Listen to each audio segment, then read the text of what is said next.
Hi friend, I am Ripon video. সামাজিক যোগাযোগ মাধ্যমে খুব অল্প সময়ে পরিচিত পাওয়া কন্টেন্ট ক্রিয়েটর রিপন মিয়া। পেশায় তিনি কাঠমিস্ত্রি হলেও ফানি ভিডিও এবং নিজস্ব ক্রিয়েটিভিটি দেখিয়ে দর্শকের মন জুগিয়েছে। তবে এবার আলোচনা এলেন ভিন্ন এক ঘটনা নিয়ে। নেত্রকোনায় 14 বছরের এক স্কুল ছাত্রীকে ধর্ষণের অভিযোগে করা মামলায় গ্রেপ্তার হয়েছেন এই কন্টেন্ট ক্রিয়েটর রিপন মিয়া। সকালবেলা খিদা লাগিয়েছে, তো একটা হোটেল হামাইলে করে অর্ডার দিলাম, মানে নিজের হোর বাড়ি তো।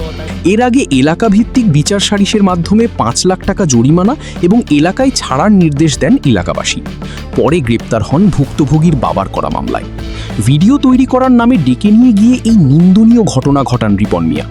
অল্প সময়ের দর্শকের মনোযোগ কেড়ে নেওয়া এই কন্টেন্ট ক্রিয়েটর এরকম অশ্লীল এবং নিন্দনীয় অভিযোগে গ্রেপ্তার হন।